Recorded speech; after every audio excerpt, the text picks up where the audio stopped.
Okay, mic is on. Please let me know if you can hear me.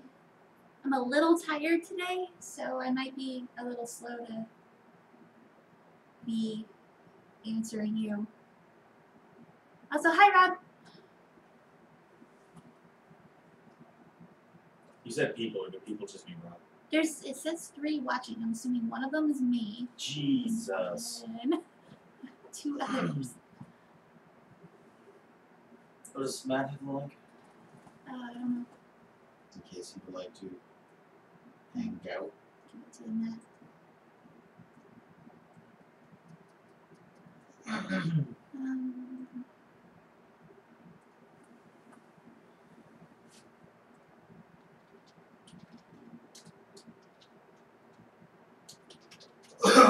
Oh, Jesus.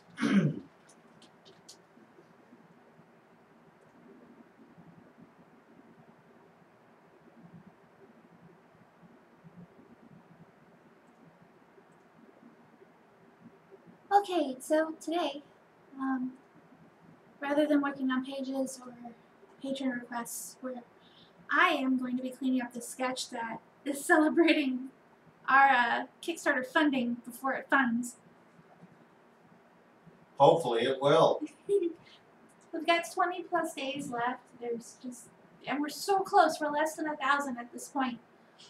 I am telling you guys as if you didn't already see us tweet about this a billion times today. Yeah. Yeah. We're not sorry about that. No, yeah, you can't afford to be shy about promoting yourself when you're doing a Kickstarter. My only regret is that I don't have social presence like anywhere else on the internet, except for DeviantArt. But like nobody cares about me anymore because I'm not a staff member. Except for people who think you're still a staff member. That's true. I still get people that report other people for being jerkwads on my page, and I'm like, I can't do anything about this.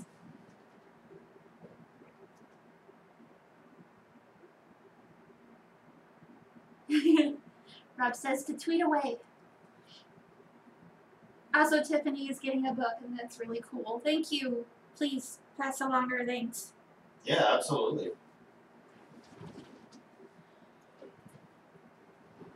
No, the more of these damn books we can push, the better.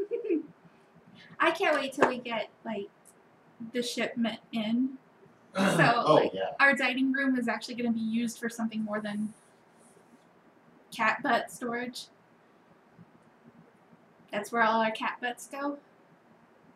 And board games. And board games and some books.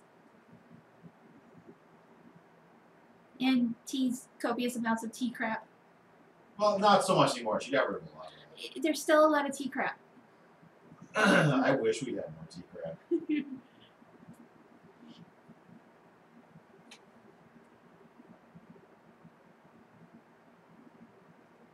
How big do you want this?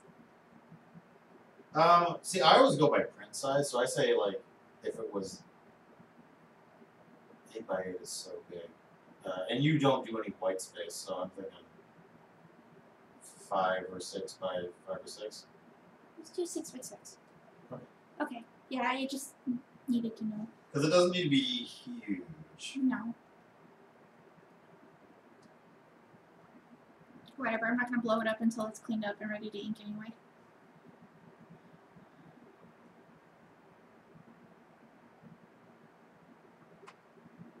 Oh, Rob, that's so nice. Thank you.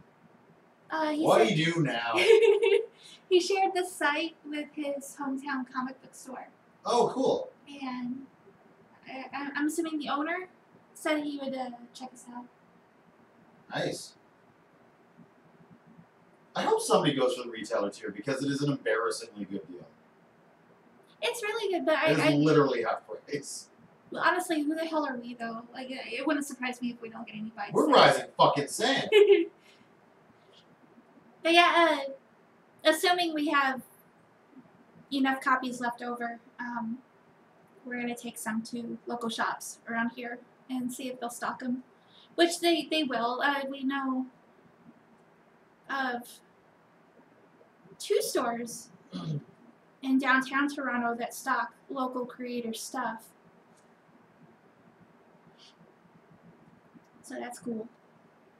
I'm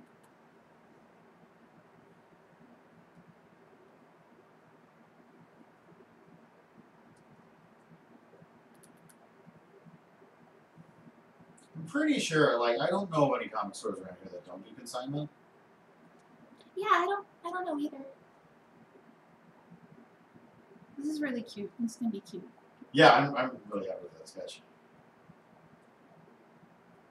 It's almost like you do great work.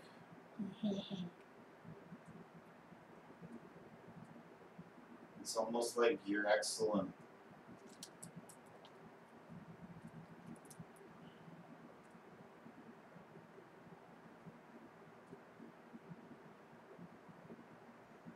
Oh, Rep says he's known the owner since he was about 6 or so they go way back. Holy shit. That's amazing. Yeah, that's great. I've never had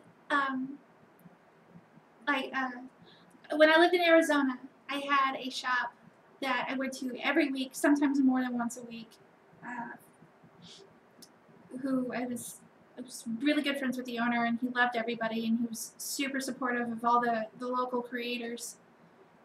The shop is called Drawn to Comics, which is brilliant. I love it. And as far as I know, he moved to a bigger location, like pretty recent, which is a huge deal for a comic shop, for him to be doing so well that he can do that. And he was up for an Eisner for like best comic land. Really? Yeah. Like for a couple of years in a row, I think. Holy shit. I don't know if he's won one yet, but I don't see how he couldn't at some point.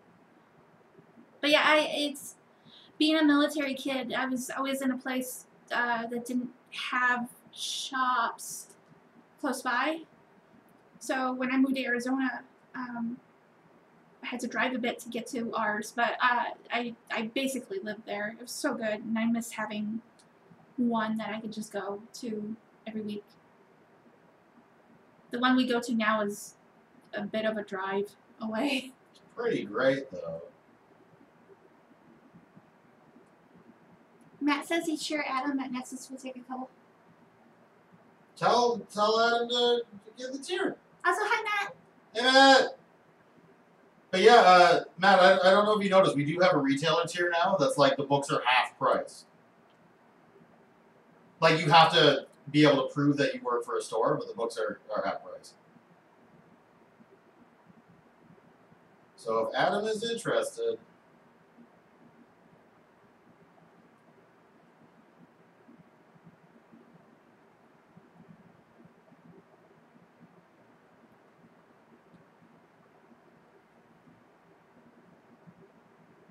They have quite a headache. It's been a stressful couple of days. And I'm sure all the sugar I'm eating isn't helping. Yeah. I have a hard time with all spades. Why? Maybe if you were a good artist. Maybe.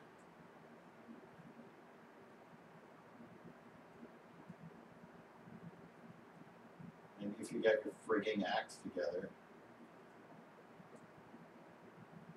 And were a good artist. Where put my phone?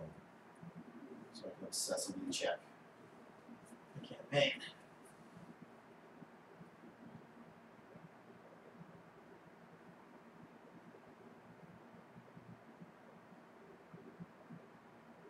Matt says he'll shoot Adam a message and asks, can he order as many copies as he desires through the tier?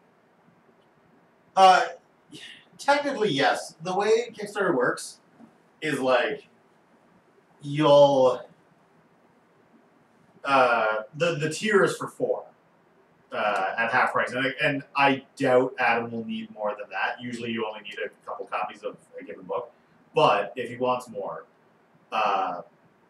basically just shoot us a message and just like add more money onto your pledge. And Kickstarter has a little thing where you can make a note next to a given backer, and we'll work it out with him via the messaging in Kickstarter, and just do it that way. But the tier itself is for 4, and 4 is already a shitload in comic shop terms, so like you might not need more than that. Yeah, Matt is saying 4 is fine. Well then, Maybe I should just go read the screen once in a while. Maybe. Oh my god. Tell me about Kickstarter.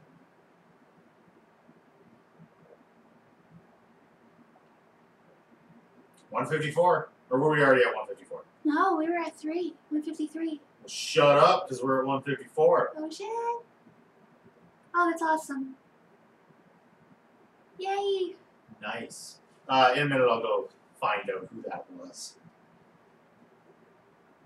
I will learn this secret identity.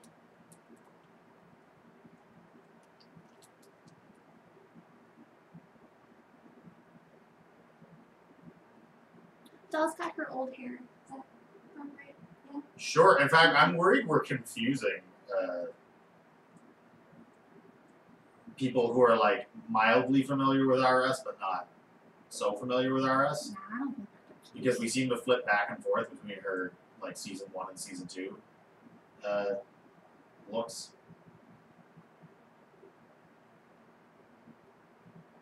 It's basically the same. Her hair's just parted a little different. I don't. Well, I and don't she's think- wearing a different color on her head. Yeah. Like I said, like it's kind of a Bart Simpson situation that we have. Nah, I'm not worried about it.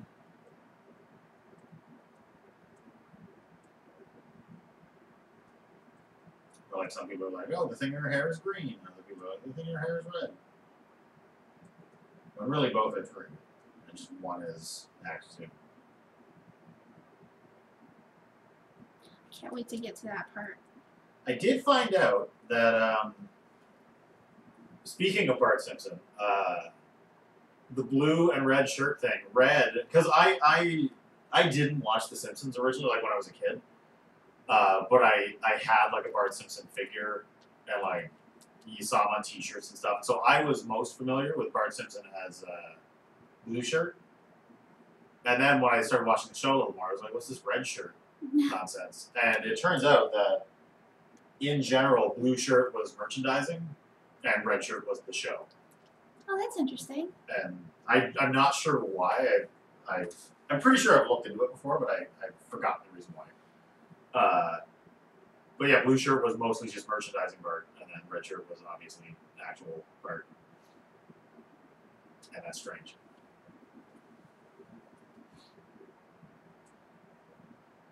Her arm's a little long. I wouldn't worry about it too much. In fact, that's kind of an acceptable long, right? It's really long. Like she's kind of long all over. I got Well, this. I think that's fine. Like it's pushing the action a little bit. Okay.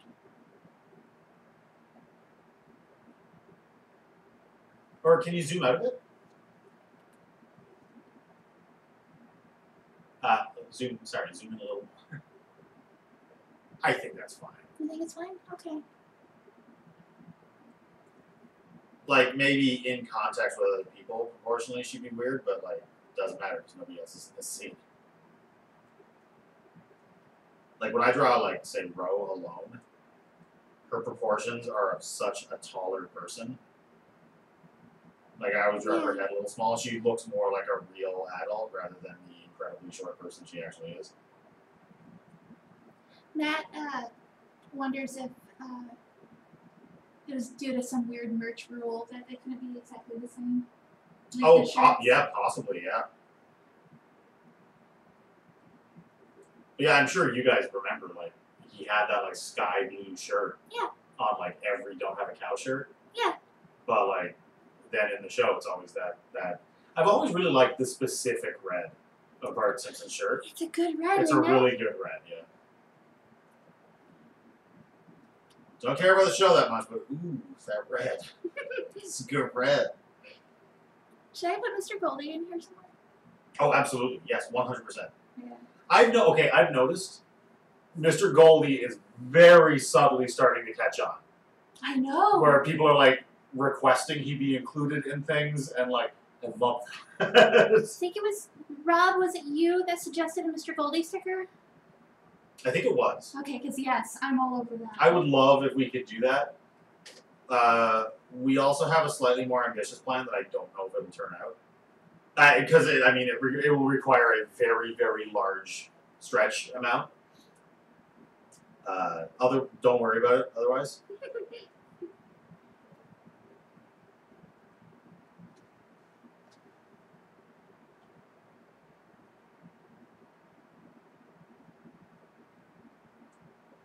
Got 5 people in here.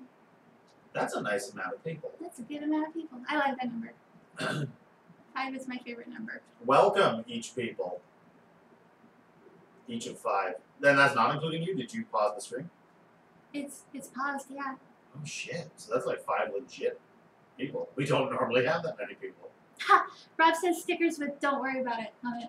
Like I thought about it. DWAI. Yeah, I thought about it. If we don't do this for the Kickstarter, I'd still like to make them anyways. It's Right. just like a merch thing.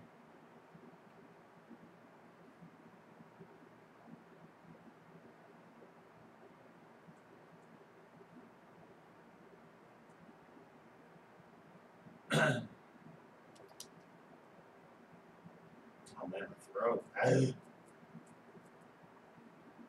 excited for this to be over.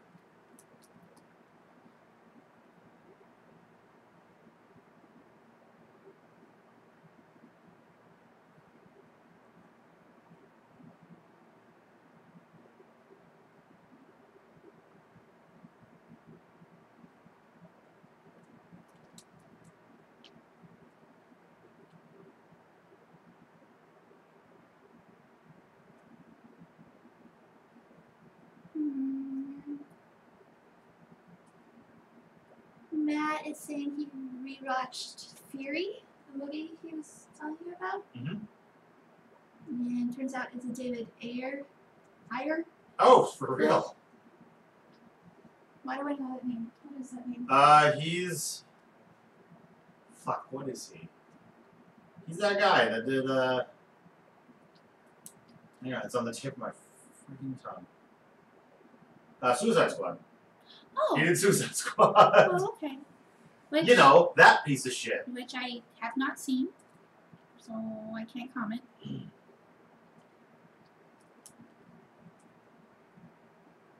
Oh, Training Day, End of Watch. Yeah, okay. End of Watch was nuts. I'm sorry, the man who did Suicide Squad did Training Day? Apparently. Because Training Day, I like Training Day a lot. Yeah, Training Day. Training Day is one of the amazing. most, like, genuinely, like, unsettling movies. Like, I really, really like the tone of that movie. God damn, Denzel Washington's a good actor. He's so freaking good.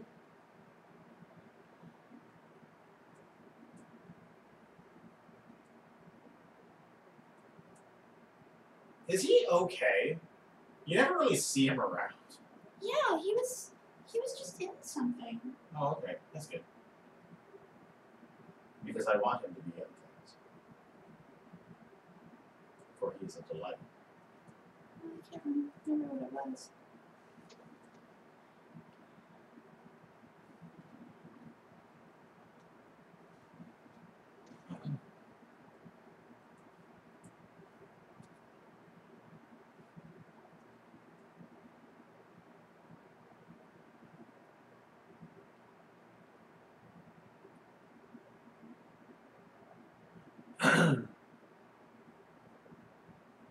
It's funny too, now that James Gunn is doing Suicide Squad. Like, I still can't say I'm excited because I don't even really care about Guardians of the Galaxy. But I can't deny that those are pretty good movies. I still haven't seen the second As one. as far as big spectacle fucking shit show blockbuster CG garbage fests go, like the Guardians movies are kind of top tier. Oh yes, that was what I was looking at. Denzel Washington just did Equalizer 2. Oh right. He's Liam Neeson now. He was Liam Neeson before Liam Neeson was Liam Neeson. Yeah, okay, fair enough. He's black Liam Neeson. Or I guess, as you're saying, Liam Neeson is white Denzel Washington. Liam Neeson is also a good actor. He's great.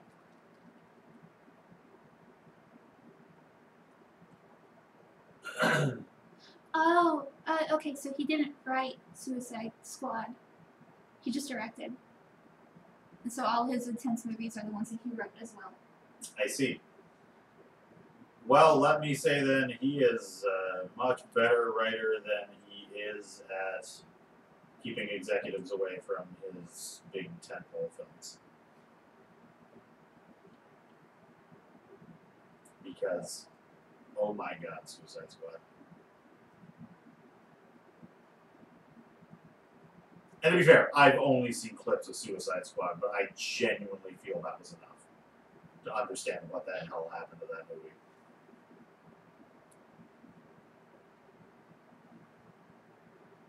I keep meaning to watch it so that, you know. But, like, yeah, everybody's kind of over it. Nobody cares anymore, so why even watch it? That doesn't mean you have to stop caring. You can still watch it. Well, I mean, why? I'm not really interested. The only reason I would watch it is so that I could actually participate in conversation if it comes up. The discussion never has to end. It should. Then don't watch it. Okay.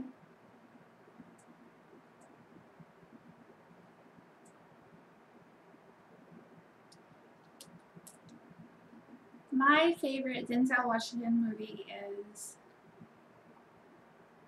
Unstoppable, and nobody's ever heard of it. I've never heard of that. I think it takes place in Chicago. Is it Chicago? It's based on a true story about a train who that is basically unstoppable. It's speeding. Oh right, yeah, no, it's speed on a train. And it's Yeah, I've seen that. it's so freaking good. Wait, no, I haven't seen that. But I know. So good. It's so good, and I was like shouting the whole time the movie was on. I loved it. And then Chris Pine is tolerable, and it's a good movie. Wait, have we still not watched the Raid movies? No, Let's watch the Raid movies. I want to watch the Raid movies and that one. I'm sure you're thinking of Annihilation. That's That's it. the one that Yes, everybody's please. always. Whenever anybody's like, "Yeah, you should watch that movie," you know what's the one? It's Annihilation. They're talking about Annihilation. Why is that word so forgettable? I- Because Mortal Kombat Annihilation. oh, I've blotted it from memory. Well, exactly. Everybody was like, "Yeah, That is it's a like a terrible shitty movie. episode of Power Rangers." It was really terrible movie. Matt, last night when we were on Monster Hunter was we went through a ranked list of every video game movie according to its Rotten Tomatoes score, and the highest ranked video game movie of all time is, Matt, what was it? I can't remember. Angry Birds was like number 3. For real? Well, yeah, because I mean, That was like, think of Angry it. Birds. Yeah, It's an okay. animated kids movie about the level of a Minions movie, so you got to think that's probably at least coherent, which a lot of video game movies aren't. So I think it was the highest one. Matt is telling me I'm wrong and that Unstoppable is terrible. Whatever. Well, I mean, in many ways, so is Speed, You take that back. but like, that doesn't mean it's not fun. Speed is so good. Mortal Kombat is a piece of shit, and it's one of my favorite movies.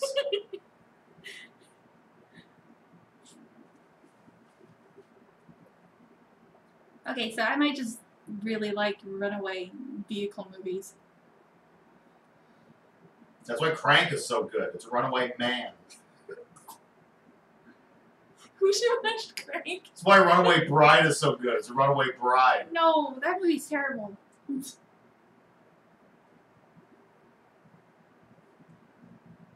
For real though, we should watch Crank. Crank, and especially Crank 2 are two of the greatest films ever made. They are so good, and they could never, ever be made now. And that's a shame.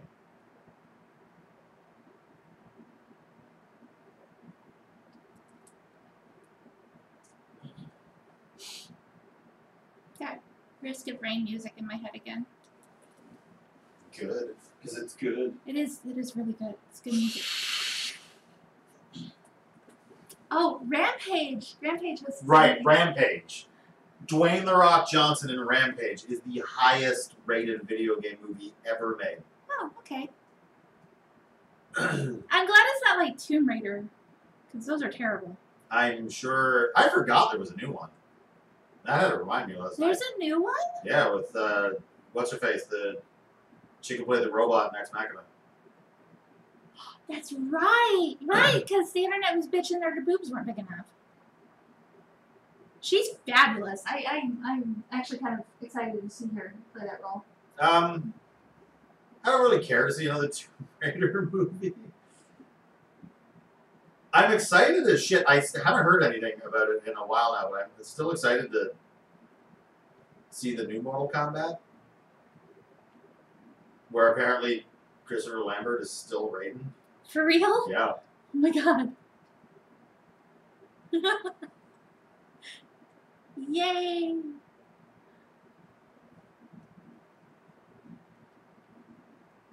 Christopher Lambert's a goddamn treat. Matt says, Rampage, followed by Resident Evil, I Wish I Was John Wick. Then Tomb Raider 2018. Then Final Fantasy, The Spirits Within. Ugh. Then Angry Birds. I like Spirits Within. Okay. I should probably give it another go before I go in. It's I mean it's not great. It's got a very anime plot. When I say anime, I mean like anime in the way that Metal Gear Solid is anime. Oh, Where the okay. plot is just kind of this nonsense bullshit. What was I talking about? The fact. You know what has always made me extremely confused about Spirits Within is the fact that the male lead is played by Alec Baldwin, but his character model looks absolutely identical to Ben Affleck. And it's just really weird. Also, Steve Buscemi's in that movie. I can't draw him today. I'm very busy. You should sneak him into the image. I could Don't probably. don't forget the Buscemi. I Don't forget the Steve. Yes, this is great. Yes, have some.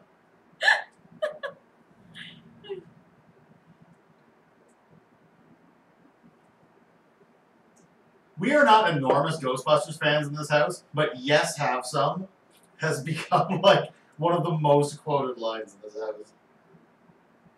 It's almost always because of coffee, which is very appropriate because of the. That is the origin of the line. That is the origin of the line. But like, Matt's. Wait, what? What? Wait, oh my god, my attention. Okay, Matt said he does look like Affleck. He looks so much like Ben Affleck. Are you fucking kidding me? Rob is asking if we heard about Buscemi. What? Did he die? Like, is this bad news? Is this gonna ruin my day? If he died, you gotta drop. It's gross. I hate tribute pictures. Oh, okay. No.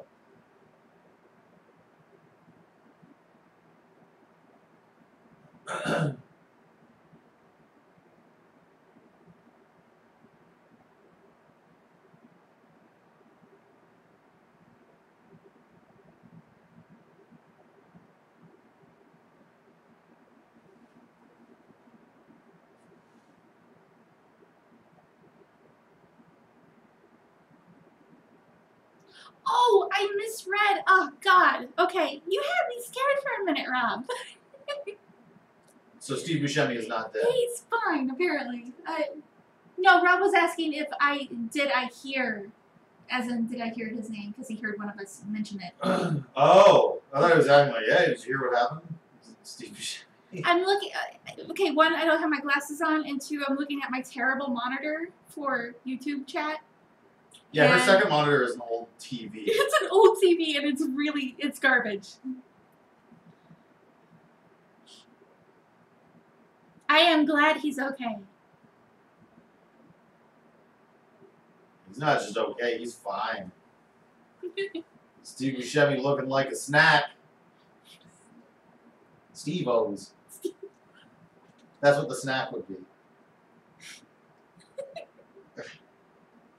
No relation to the Jackass.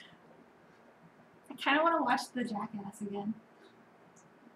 It's so weird because I normally hate programs like that, Yeah. but Jackass itself is weirdly charming. Yeah. I don't think I'd watch any other show like that, except for. Kenny vs. Penny doesn't count. Kenny vs. Penny is like cerebral compared to Jackass. Yeah, oh yes, I agree, but they're still doing stupid shit. Yeah, but it's just a layer for a much more interesting show wherein it's just this weird character study of Spenny being a sad sack piece of shit. Kenny vs. Penny is our greatest export. Oh, did you know the reason it's not on Netflix and the reason Netflix hasn't provided it is they don't want it. Netflix doesn't want Kenny vs. Netflix Penny? does not want Kenny vs. Penny. And part of it being like, they go so much further, because I mean, Jackass is like dangerous and there's like shock value and shit, but Kenny vs. Penny arguably gets worse, like on its surface level, with some of the stuff that they do. That's true. Matt made a good point. Jackass is charming because they're all having fun. It's true. They're all. And exactly, because they don't hurt passersby or anything. Like, it's just within this group where they're just fucking around and everybody has a smile on their face and, like, they all get the score. Whereas, like... The only ones that make me uncomfortable where I'm like, okay, I hate this show and I need to turn it off is, the bad grandpa shit. I don't hate like. that shit. Or when they, like, scare Bam with snakes. That's awful. Come on now. Yeah, that was... They could have done that better.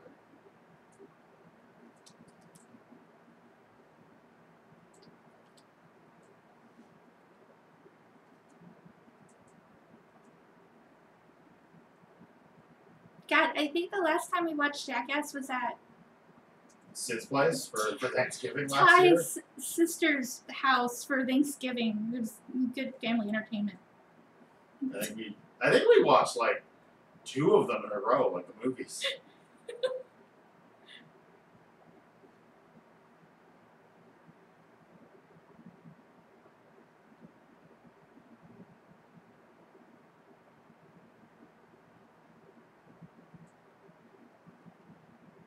God, I kind of want to watch Kenny vs. Penny again too. I would like to find a better rip of it. Yeah. Do you know the DVDs go for hundreds of dollars?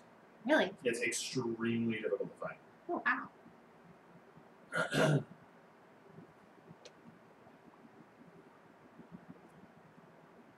We recently encouraged my kid to watch it.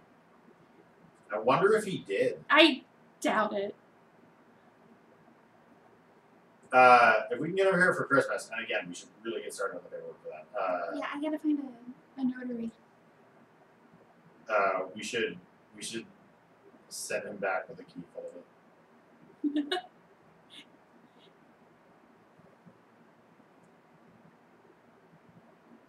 Oh, Matt said he found a box copy of season 1 at a yard sale like 3 weeks ago. You should have bought it. They're worth a shitload of money. Shit. That's how it always goes, though. Like, you don't pick up the crap you at garage sales, and then you find out a week later that you could be a millionaire. They're hopelessly out of print, so they actually fetch quite a big price.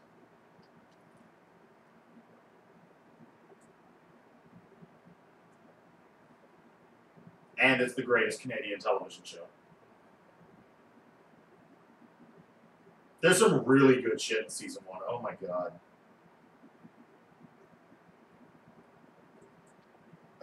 Who Can Live in a Van is great.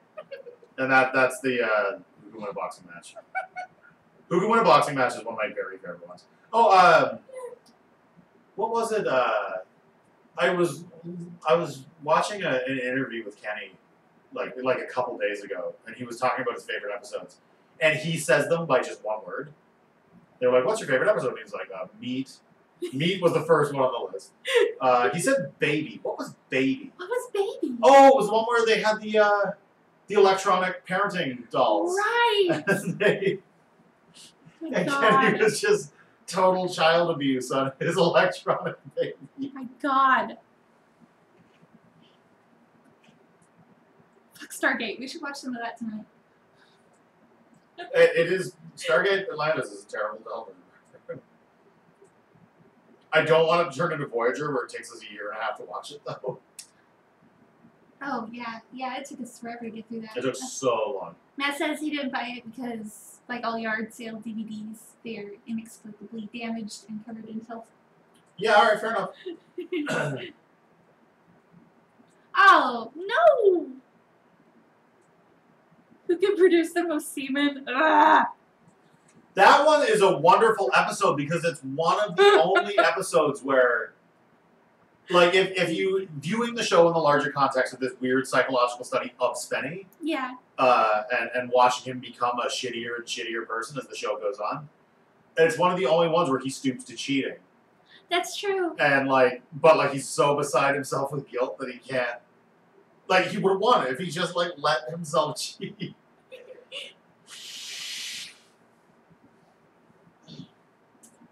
It is a harrowing episode, but it's good. I love the one where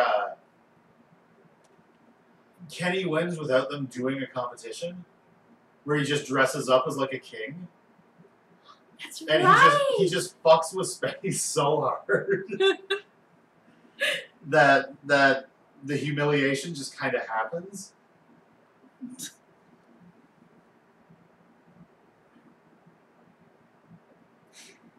No, let's skip the show I haven't actually seen yet and watch more Kenny versus Spinny that we've already been through 4 times since I've moved here.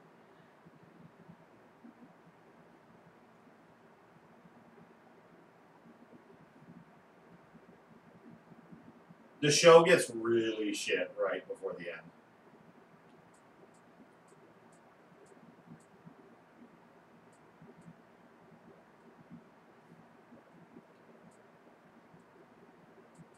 I can't remember now because we Like when they watched do them out of order now, so I'm like, who can produce the best play, where it's clear they didn't even film their segments together, right. and like just shit like that, where it's clear that their friendship is ruined at this point, so they're not even really hanging out or anything. Oh, I forgot about that one, Matt. Which The one one? where Spinny, Kenny versus Spinny, that his garbage screenplay was picked up on Hollywood. Oh yeah, and he thinks that Robert De Niro is interested in his screenplay. No. That was one of the best Kenny plots. That and Who Can Win a 10-Mile Race.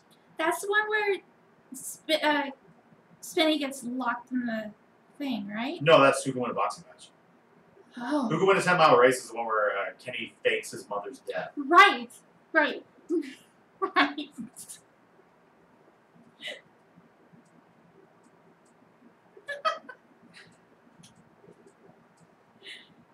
No, Who Can Win a Boxing Match is the first episode, because that's season 1. That's the first episode where we realize that Kenny will do anything at all to win.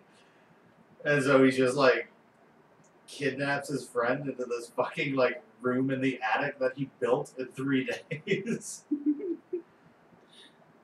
They were still in the house off of Sherburne at that point, right? Yeah, that's the Yeah. house that we walk by every day.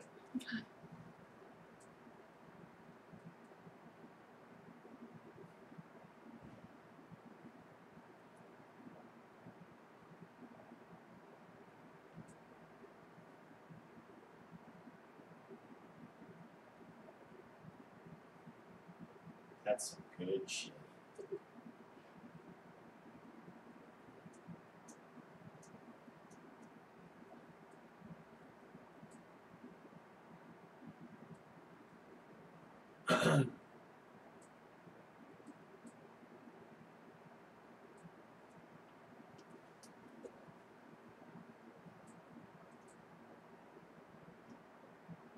It still says 154.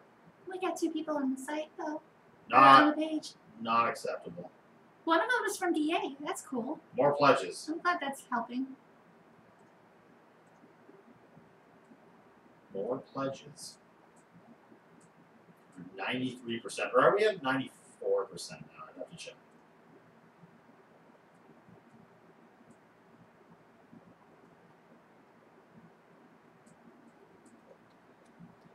Sid still has to pledge.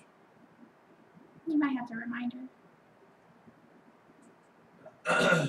She's got weeks.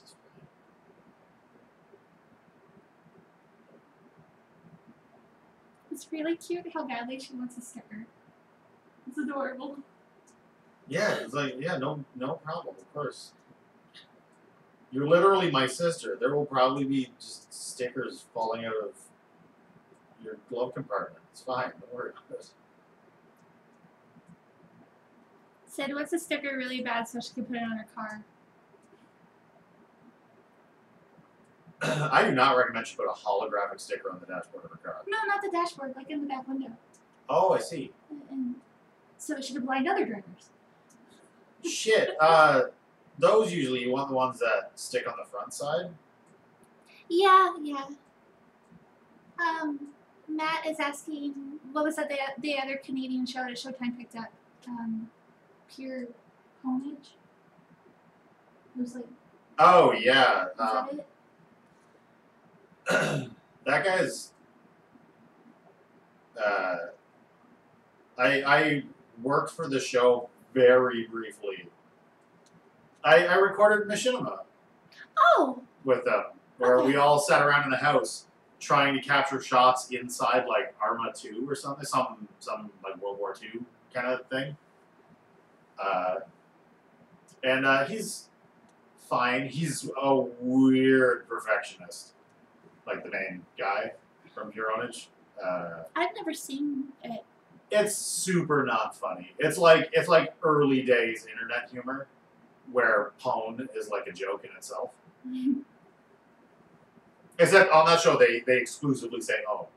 It's still "own" even though it's spelled with a P. Oh. Like the name of the show is Pure Ownage. But yeah, by the time that I was even aware of the show, like as far as I'm concerned, that kind of humor wasn't funny anymore. Like it is quite a bit older than like YouTube. Oh, Showcase picked it up, not Showtime. Oh, in that case, I have no idea what the other show you're talking about is. But as far as I know, I thought Kenny vs. Penny was Showcase as well, not Showtime. That's what he's saying. He was correcting me. Oh, right. Okay. Did you hear that crack? Your wrist was Yep. Please be careful. Do you need me to get you like gloves again? No, it's cranky from yesterday because I was grating all that cheese and stirring the thick stuff. Yes, I know, but would it be helpful anyways? Yeah, probably. Like I have this one. I should probably wear it. Only if it doesn't affect your. This one, not so much. It's the ones that you use that are too thick that I can't draw with them. Oh, YouTube says Creator Studio is getting a makeover in 2019. Wonderful.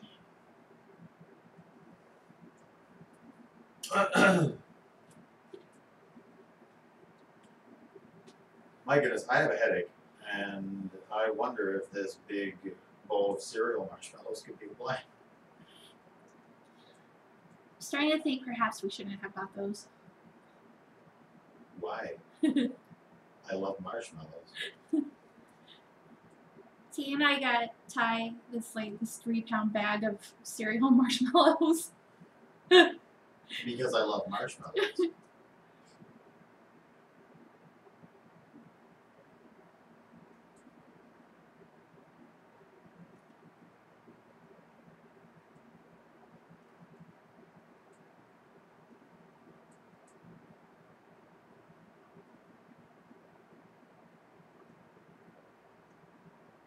I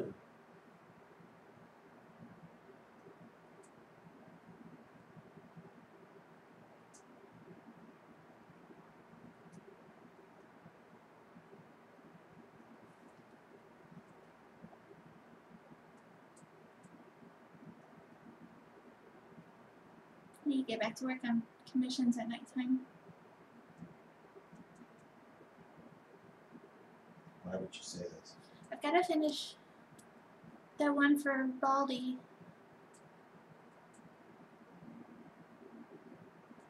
Right, because he's doing his Kickstarter soon.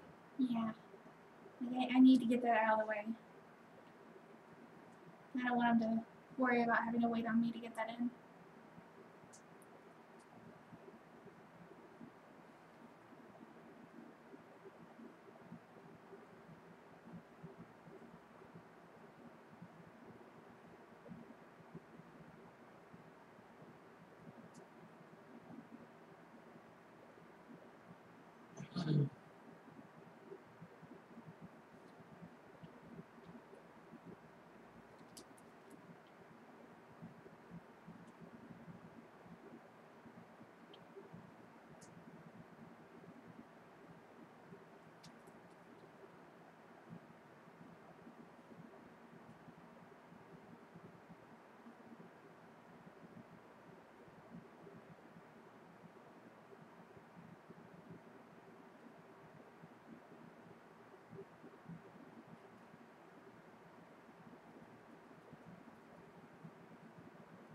Whoa, the stream is in the green.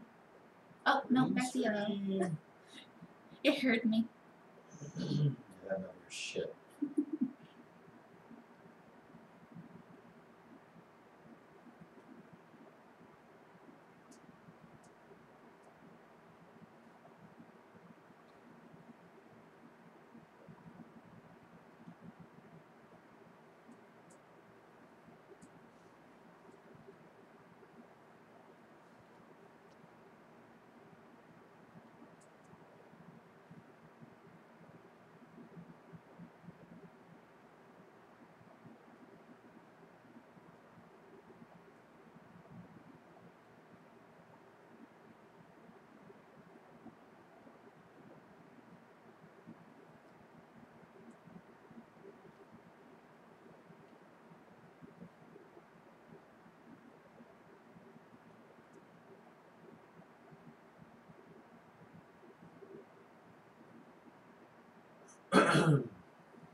Oh, Dion, Twet, his guest piece. Nice. Do you want to share that now or tomorrow when people will see it? Both. Good call. I can take care of that. If you wish. If you should wish. Blech. Forgot to do my French last night. You had a thing, Yeah, I had a thing. right? Thank goofness.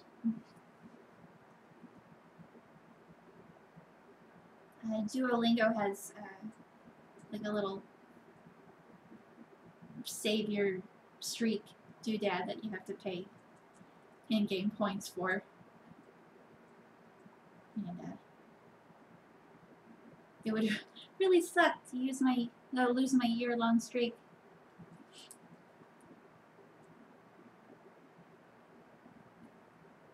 I worked hard for that.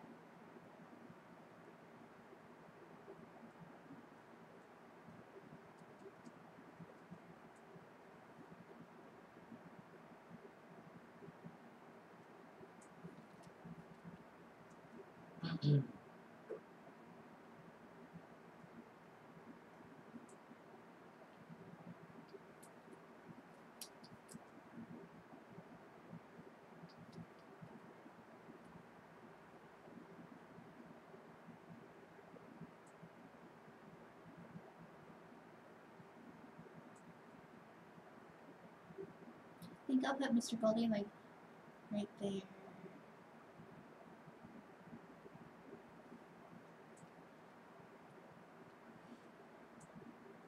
I have my glasses on. There was more for the stream. Fine.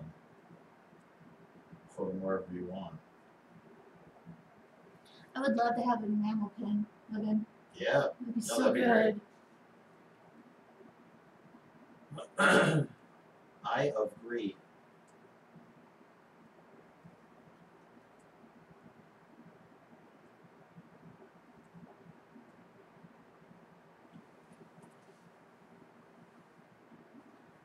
I'm gonna go deal with those tweets and we'll be right back.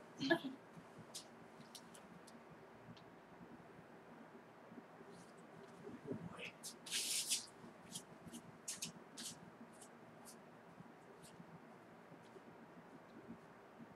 Oh my god, I've not saved this at all since I started the stream. Ah!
Oh, Matt, your Inktober pieces have been fun to see.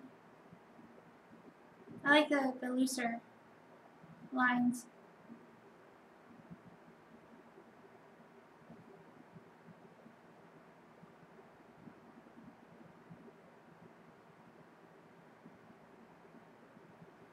I've got a list going of Inktober things that I wanted to draw, but it's not happening. Too much to do.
As it happens, Devin Perkis is a man of his word.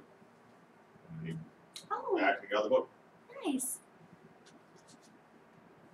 This is really cute. Oh, this is looking wonderful. I don't know if I put Mr. Goldie there. No? Well, because I mean, you've already got the. I'm guessing that's supposed to be an IU there, Yeah. and just concentrating all the. Or don't worry about it. I was thinking also maybe right there. Can you zoom up? Right No, there. I'd put it in. I'd rather, because that's a nice kind of. I would rather. I think it would be better if you put it in the first spot. Okay. Of the two. It'll be fine.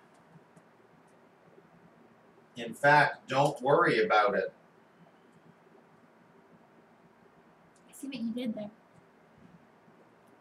Yeah, it's really difficult because, I mean, don't worry about it is such a common phrase anyways. It's hard to separate when I'm just saying it and when I'm saying it in like a facetious Rising Sun kind of way.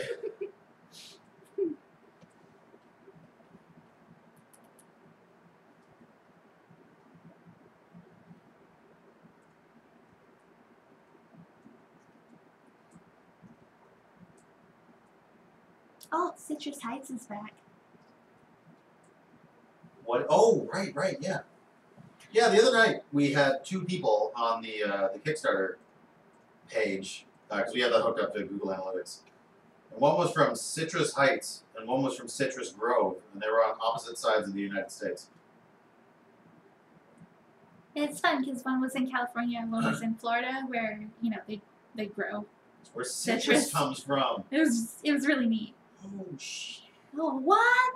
Citrus. Oh my god, what? Oh my god!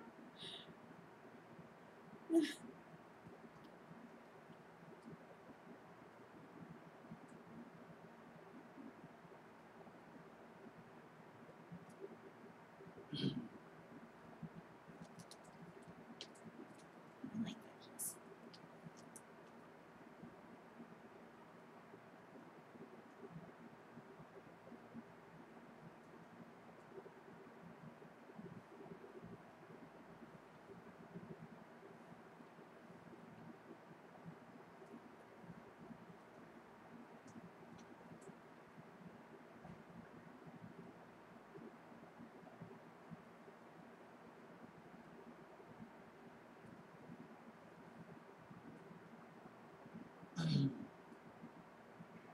She got some towel all over there.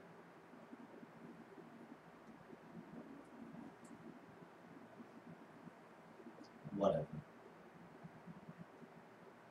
I quote tweeted Young's thing. Oh, nice. From me though, I don't know what to do because Sunday is like a total dead zone.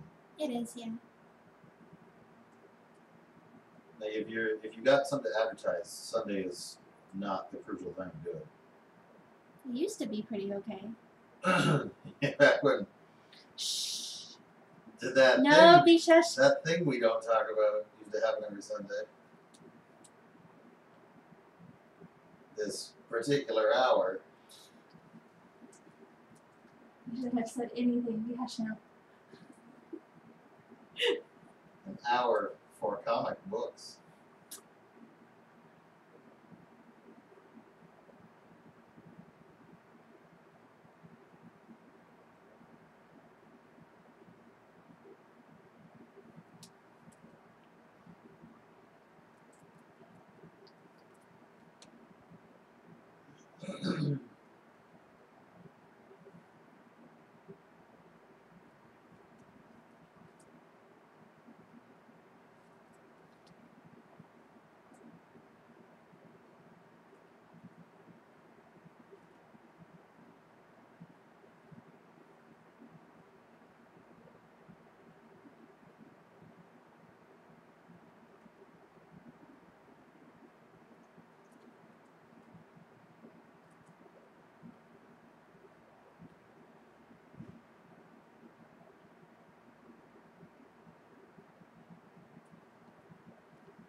Holy crap, my throat.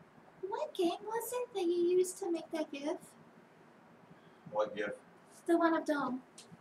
Her little Oh, game loading doll. Magical Poppin'. Right! Those are good sprites. That was a good game. That was a good game. That's actually a really good game.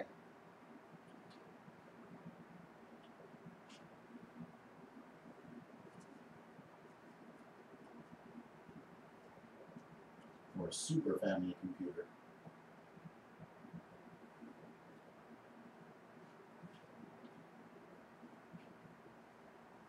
Oh, the stream is green again. Oh, you heard me. I love how quickly it changes. With it.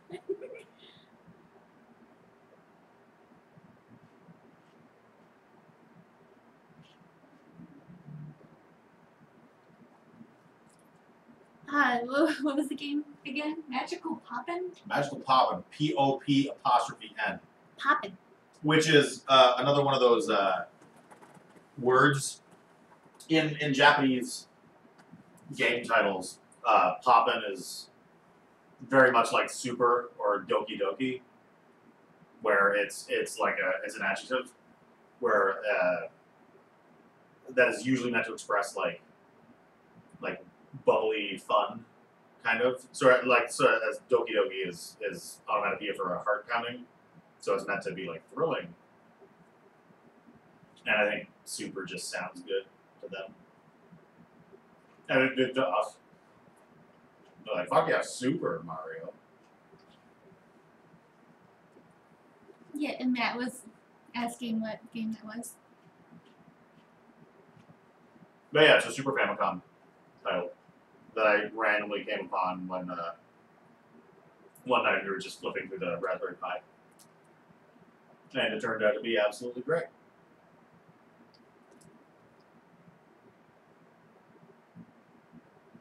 So, Matt found it.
But yeah, I love the sprites. They're so good, and then I love the edits that Ty did. Her bells, the bounce in her bells is so good. Her idol actually isn't animated in the original game.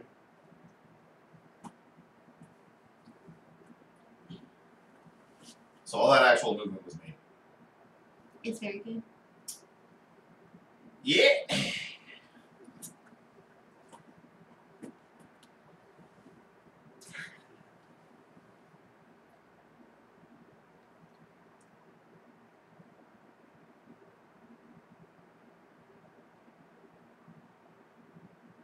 Having a hard time with her peg leg. What's that?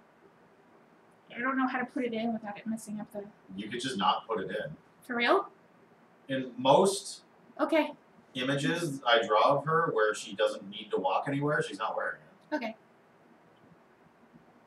I would do something interesting with her other leg, though, so that it doesn't look like she's just sitting there with her legs clutched tight together.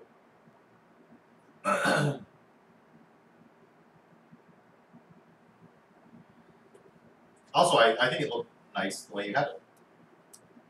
Like, it looks good like that. That is it I see in the reds, right? Yeah, Yeah, that looks fine. it's creating weird tangents. Not really. I'll figure it out. I don't think so. I think it looks nice, and I think it continues the. I mean, yes, okay, it is kind of tangential, but I also believe it as, realistic motion. Okay.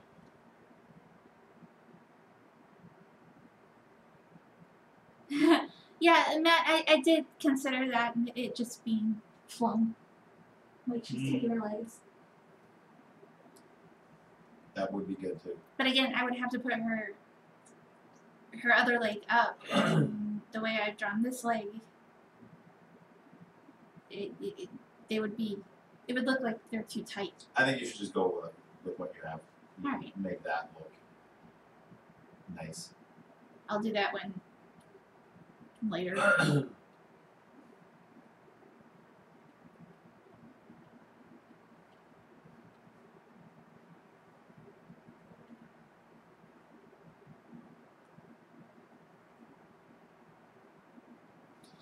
Mr. Goldie.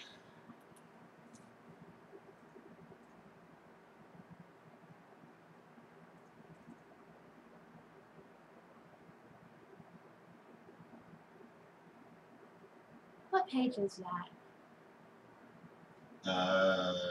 18 is the first time he appears, and then he's also on 60X.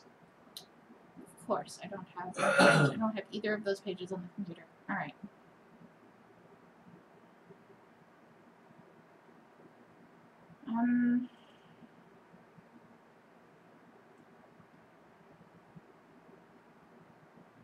Oh, there he is.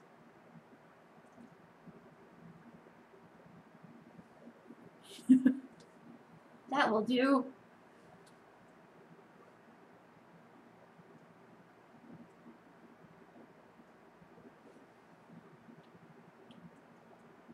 Oops.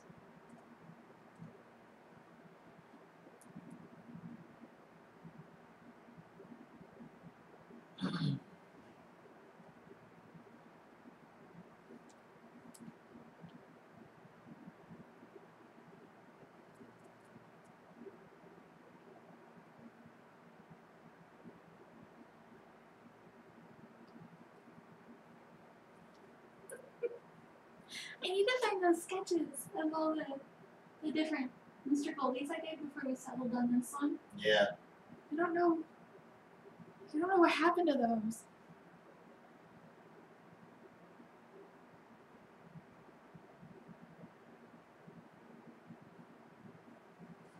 Yeah, there were some really, really funny ones. There's no way I would have thrown them.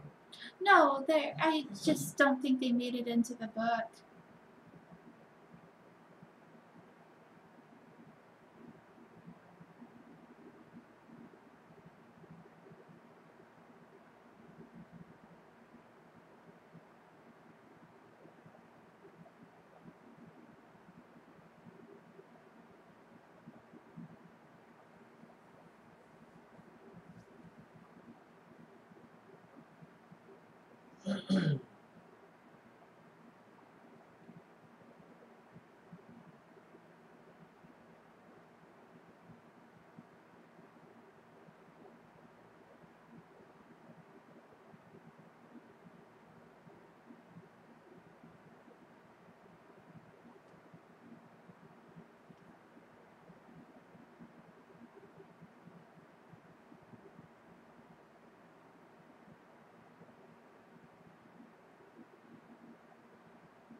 Oh my god, he's so funny.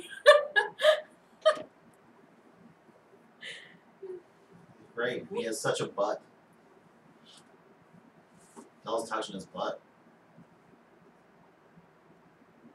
Caressing his butt.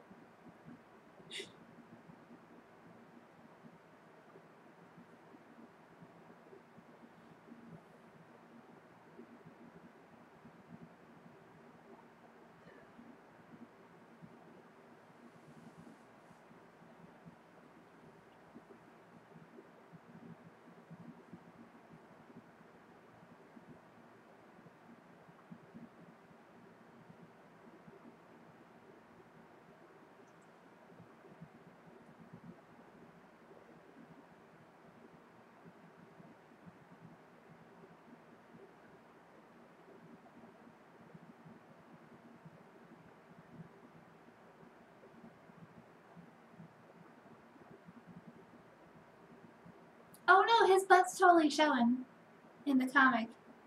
Oh, what page is that? 21? I have no idea. No, 21 is the wordless one, so it must be 20.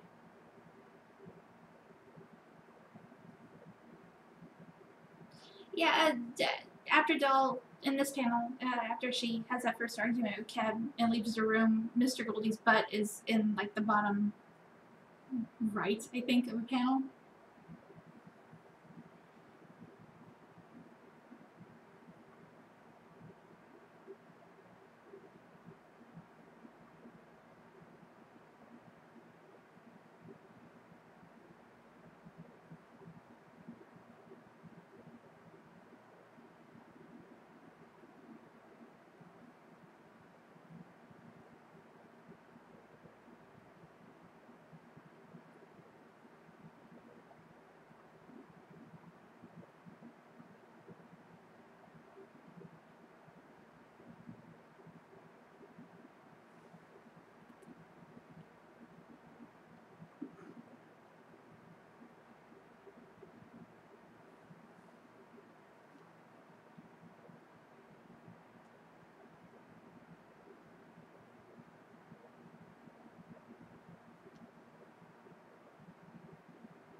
Sorry, Cole was being a huge suck.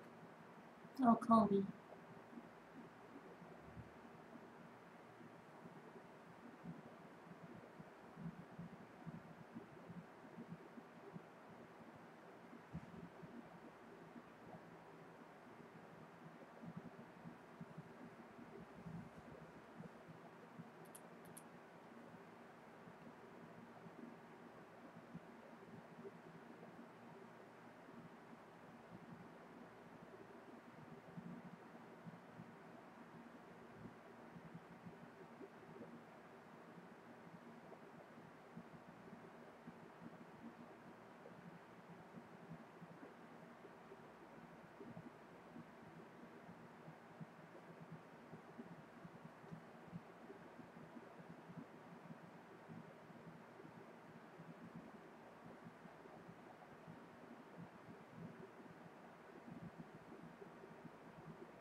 I think a dinner tonight would be boring.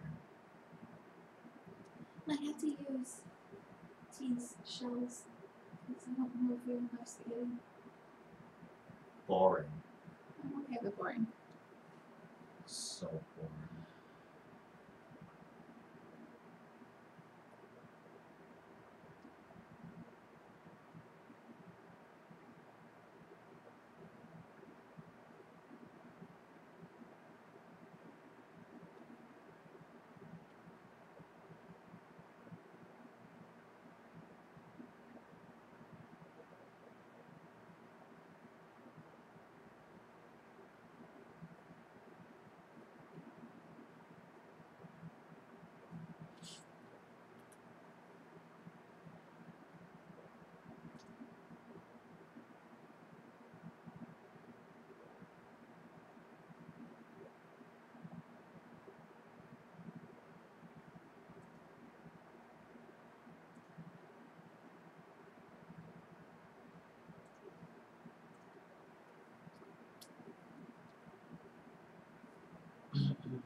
Goddamn kids, come on. Pledges.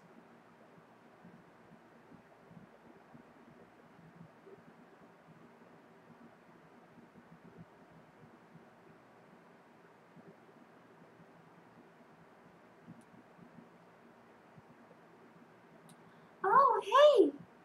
It's Gil. Oh shit! Hey, dude. I think this is the first time you've stopped in. I think. I think he's shown up once before briefly. Like a long time ago.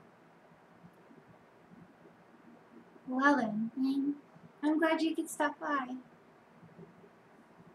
Oh yeah, normally Ty works on inks for pages.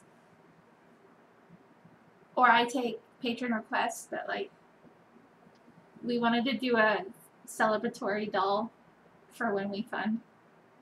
Assuming we fund. We're gonna fund. No one knows that for sure. But I intend to find out. Reboot.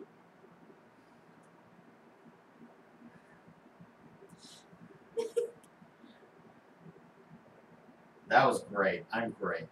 Yeah.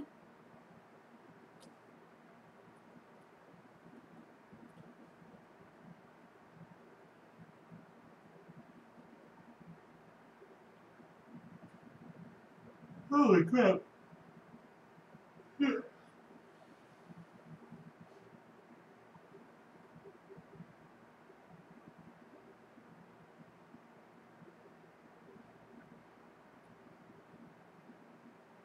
Everybody's laughing at you for your reboot reference. That's because it's the best. It is and kind I'm of the best.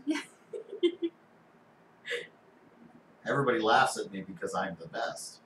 That's how that works, right? That's why I laugh at you. I am helping to make your boots go faster. That was actually the first episode of Reboot I ever saw. It was That the one where Enzo is smarter than everybody. yeah.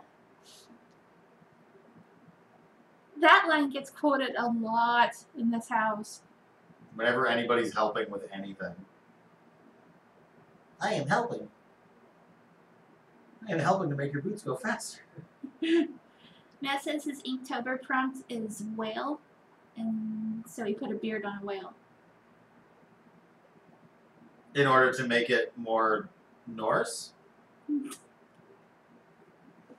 Well, no, because Matt's stuff has been largely that sword and board kind of stuff that Matt does. So I have to assume the beard makes the whale more Nordic.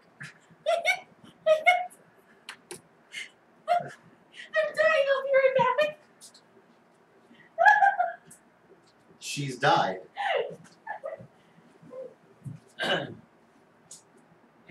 Never mind. Oh, Matt says partially, so I'm right. Partially. Oh, Jesus Christ. So I'm gonna... Jen's setup is not the same as mine. Hers is all right-handed and terrible, so I hope I don't ruin this. I'm not used to not having my Cintiq. Let's just give doll a nice... Oh, that's too big. Yeah.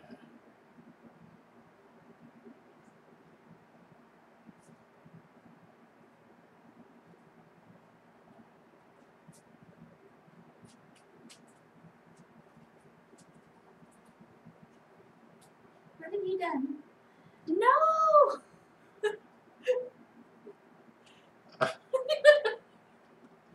I've been doing this wrong the whole time. Yeah, you forgot her stovepipe hat. God damn it.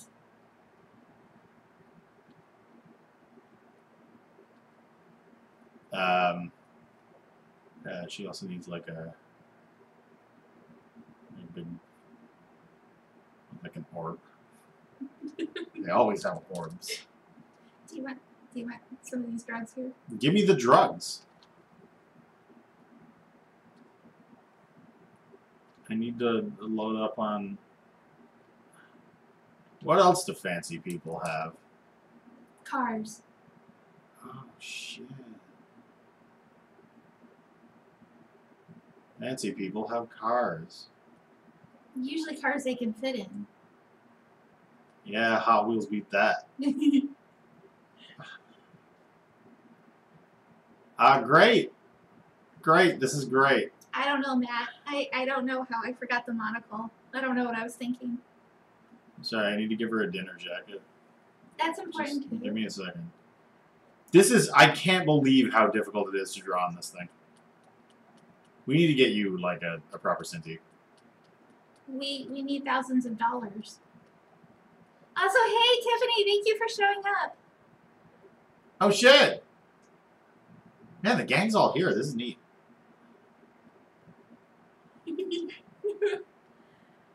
New cover art for Nick's Monopoly. If... Why does she have a pirate shirt?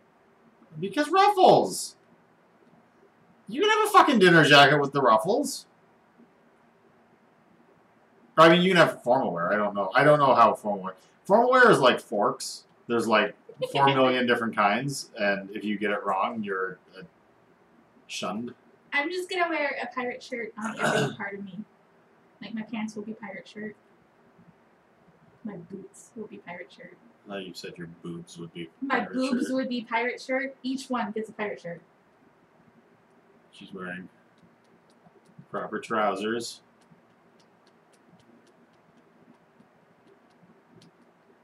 Oh God. Oh God, Tiffany, please don't repeat anything you've heard here today. We're fools. What have you done? Look what you've done. She also, I wanted to give her tails, but her bag's in the way. Oh wait, we gotta add a money sign. So you know that there's money in it. Well, each one has to have a money sign. Mr. Goldie gets a mustache too. And Mr. Goldie's like, wah! Waluigi!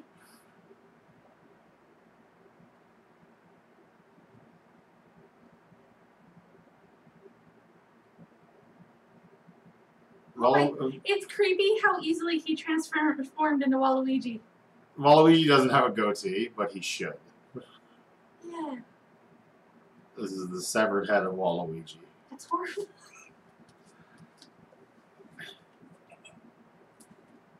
And Wario's there too.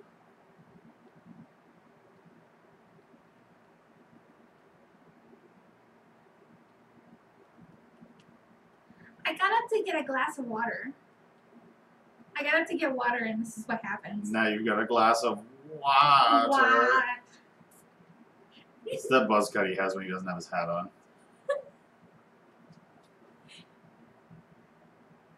He doesn't have a buzz cut. He has like Mario hair. He's like, no, he totally has a buzz cut. Is it a buzz cut? I can look it up. I can show you.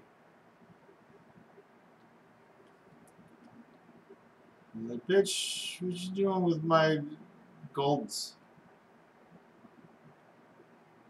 He's throwing his monies in disgust. These are monies. These are many Queens Elizabeth. And joie. I love Luigi. Oh shit! So now we got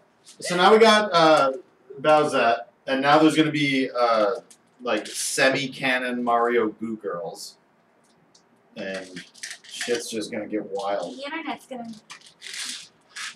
finally it's going the way people want it to go. Is this for me? No, it's cloudy. You can have it. Okay.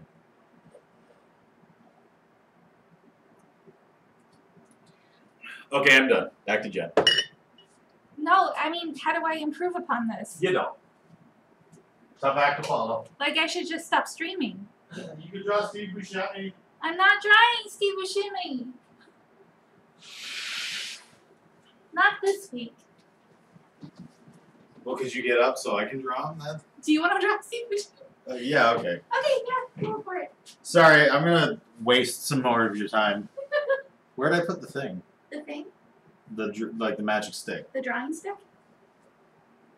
Did you walk away with my... No, that appears to be it right there. Okay.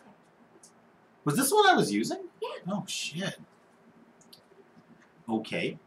I do not know how to draw Steve Buscemi from memory, but I'm going to try. First, you draw his impossibly weird eyes, and I don't know the thickness of his eyebrows. I also don't remember what his nose looks like, so we'll just make an ugly one. And then you draw like lots of eye bags. People are talking at you. And then I'm lost in thought here, drawing Steve Buscemi. And then he has kind of like a terrible mouth with like teeth everywhere.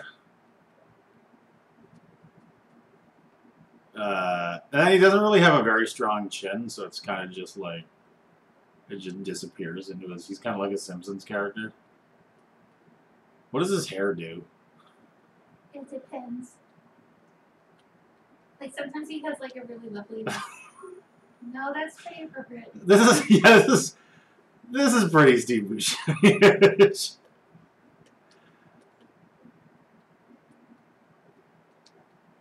And rather famously, he's a fireman, so this is his fireman's jacket. Oh, I gotta move him so we can get his fireman hat. We're gonna steal Wario's money as well.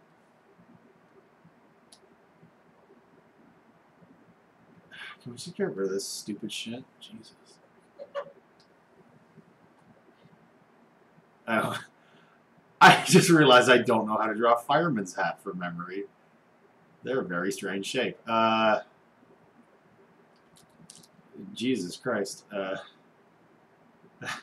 Reb says this is Sorrel's brother. I never considered, like, Sorrel having family. Like, we're gonna meet a lot of people's families in this, but I actually didn't consider Sorrel for some reason.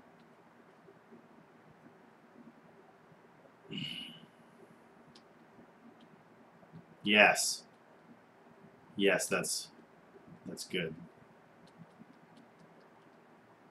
This is actually better than I thought it was going to be. It's not bad, yeah. Okay, now I'm done. No, continue, please. Nope. Well, okay, just for a second. Just for a second, we're gonna give dog robot hands. Dog to have robot hands, and then we'll give her like Cylon eyes, or eye. I guess I don't really know how Cylons work. I don't watch that pretty. Now she's Robert Cobb. Now she's Robert Cobb.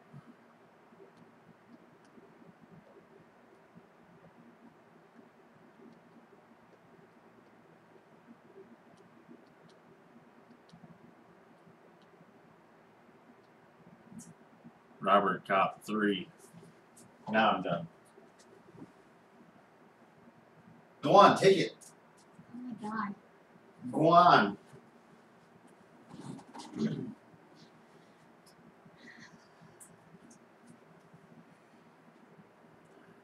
I don't know how to continue the stream from this point. Well, I mean, you could draw the thing that we actually have to get done.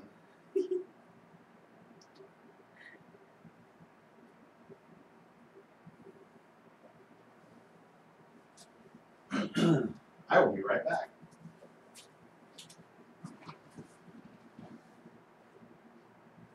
Jesus Christ, bananas. Alright.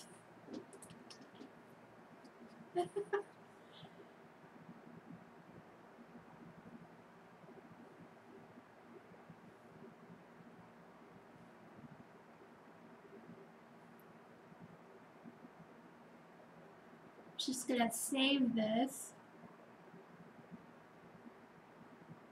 Because that Steve Buscemi is not bad. Okay.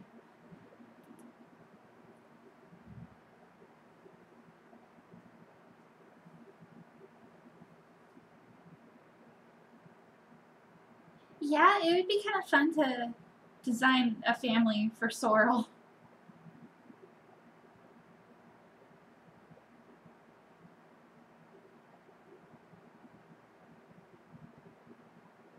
Everyone's just impossibly attractive except for him.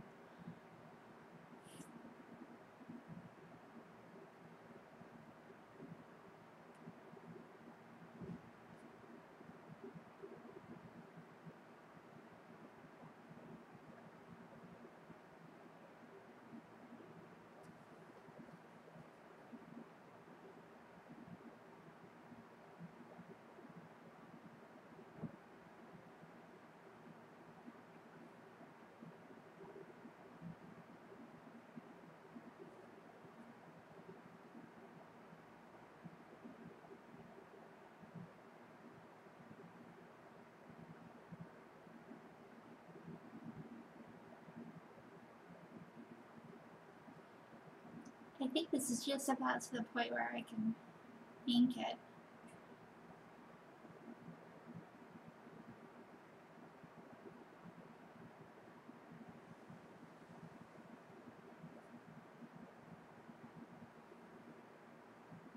What I really need to do is just get good at inking from my reds, so I'm not basically just redrawing everything I just did. Was that open? I need to get good at inking from my reds. Maybe one more stage from that, but like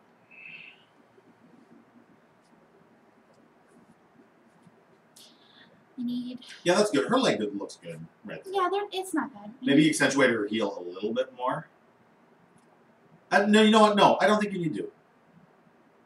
I think you need to. I think it was good. Okay. I need to get a skull in there. I mean, you don't need to. I should though. Yes, but you don't need to.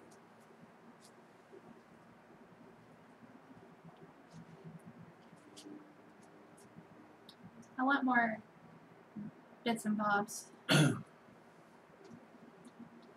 more bits and pieces. Just a few bits and pieces. Random hodgepodge. Hodgepodge.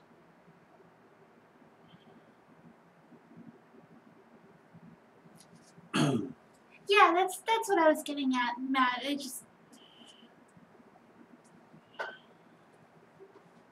I don't trust myself enough sometimes. And I'm used to penciling for him because he doesn't see my reds exactly like I see them, and it's I'm not in her head. yeah, understandably it's difficult to ink from that.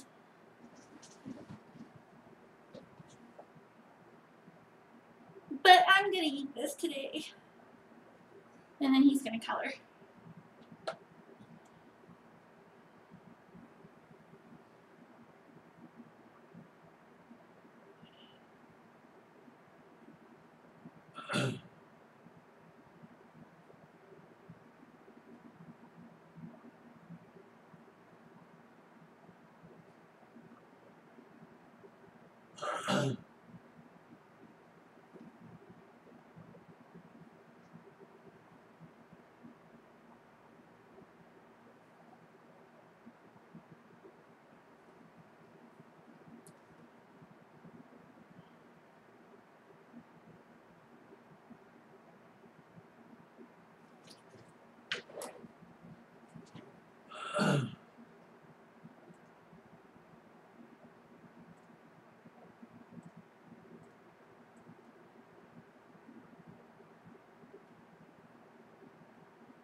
More pledges.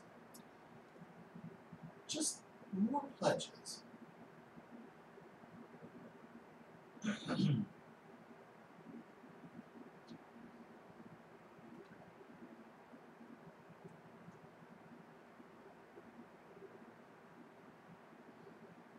It's already 5 by 5.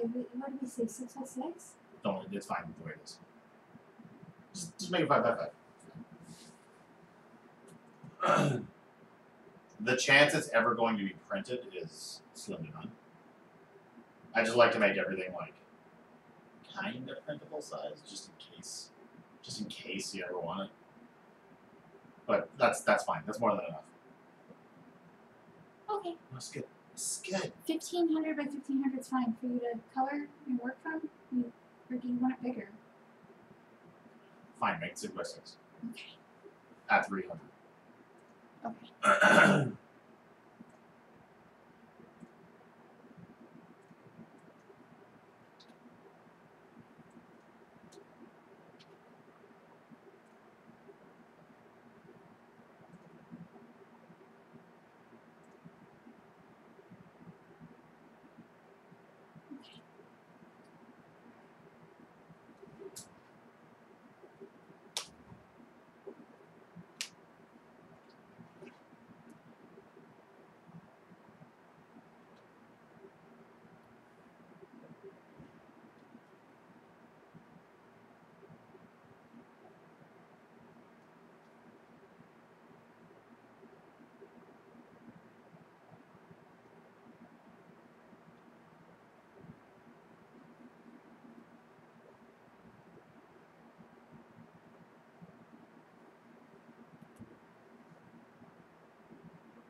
God, Art Station continues to be this weird parade of people who don't have their own portfolios following me. And that freaks me out, man. I'm not active enough for people to really notice me. Neither am I. I put that stuff up that one day and it's just still cascading. I'm not sure how its algorithm works, but I'm still getting new likes and follows and stuff. Like the stuff that I put up on day one. So hopefully TCAF will just be like, yes, so I can nuke that again. Yeah, I hope TCAF wants us. Give people some bucks. Should we find? Matt, you just gotta do it more often. I mean, duh. You know that. Do what? Matt was commenting that, he doesn't know why it's so hard for him to draw happy things. Yeah, I mean, look at what the art I used to make before Rising Sand. Look at all the curmudgeonly, angry wizards falling into the void. That was the subject of literally everything I did. I still think that way, but I find drawing delightful cartoon elves is a lot more fun. It's a far more fun way to waste a die than drawing angry wizards.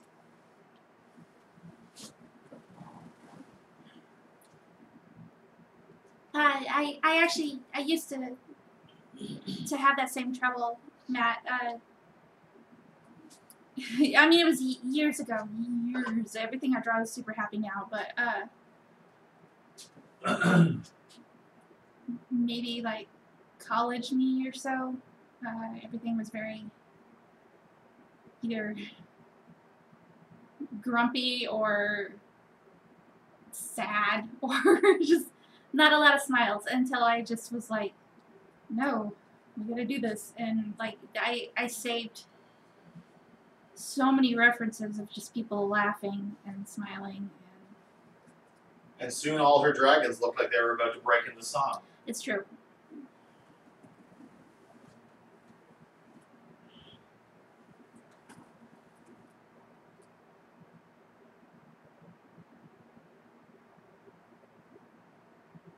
Sorry, what does Guillaume say?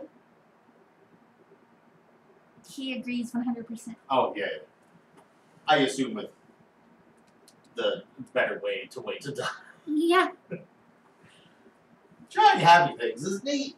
Or drawing bleak things in a reasonably happy way. Because I mean, like, Stinky's head exploded on page 72.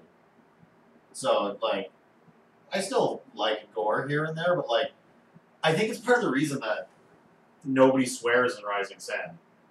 Like, I think subconsciously that's part of the reason I'm doing it, because, like, it's comforting to have that family-friendly coat of paint, even if the point of the story is really sad, or will ultimately be really sad. Spoiler alert. I think they all know. Yeah, I think you guys know I didn't come here to tell a wonderful story where everything turns out okay. God, I'm quoting Reboot for God's sakes. Which was my very first taste of the bad guy winning. And God, back in like 1996 or whenever that happened, I was just like, holy shit. Nobody did that. Nobody had the balls to do that. Reboot didn't intend to do that either. They got canceled. But like, to me, it was perfect the way it ended. Yeah, I mean, nobody swears in, like, our kind of swearing. Nobody says shit. They say shards. Yeah, they use like fantasy swearing euphemisms, which is in a way a form of censorship. It's actually really challenging to write.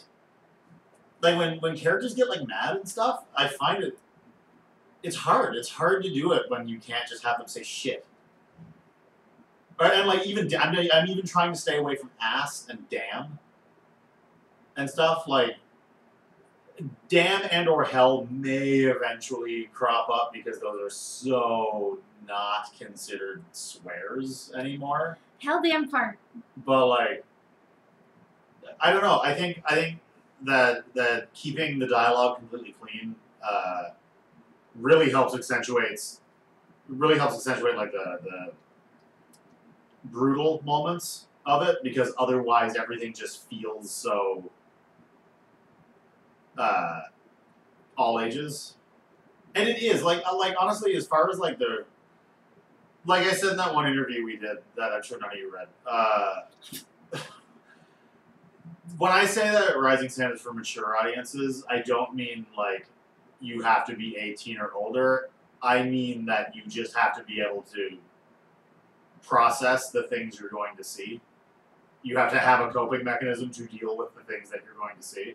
And I think that for a lot of people, I mean, for God's sakes, our generation grew up on fucking RoboCop and shit. Like, we've seen some shit. And we loved it. And we all turned out okay, mostly.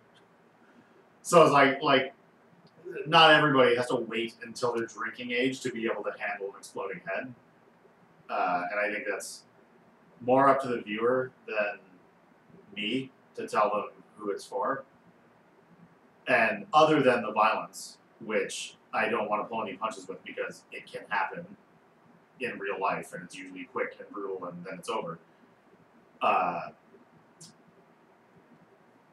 Like, I do want Rising Sand. Like, to me, it's all ages. To me, Rising Sand is all ages, and it has gore, but, like, I don't think that invalidates its claim to be all ages, as long as you, the individual, at whatever age you are, can deal with what you're seeing.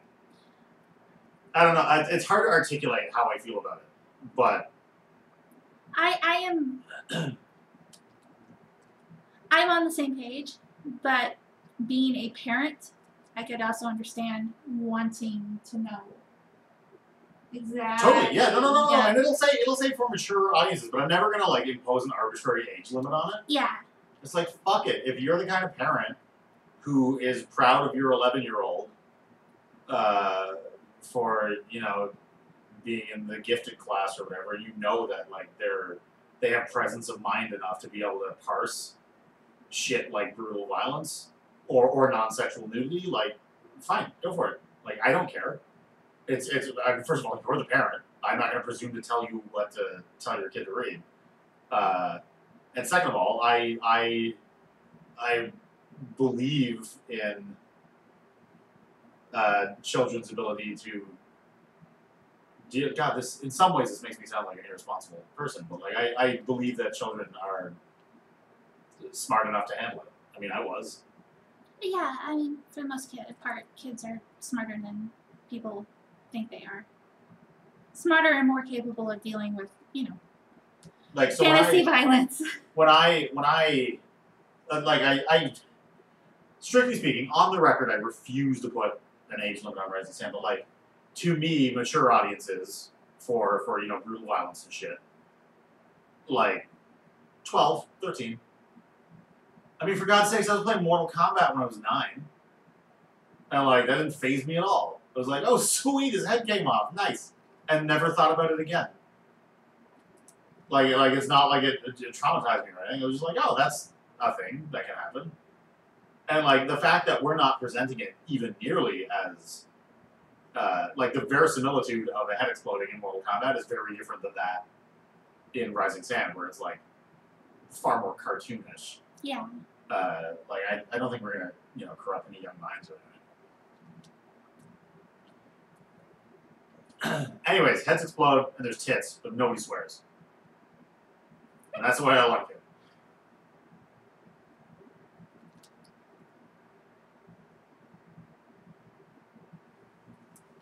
Nudity eventually, just not yet. Well, I mean, there is a dick. Oh, that's right. There is a penis already in Rising Sand. You've all seen it. If you've read the comic, you've seen a dick in Rising Sand. Jesus.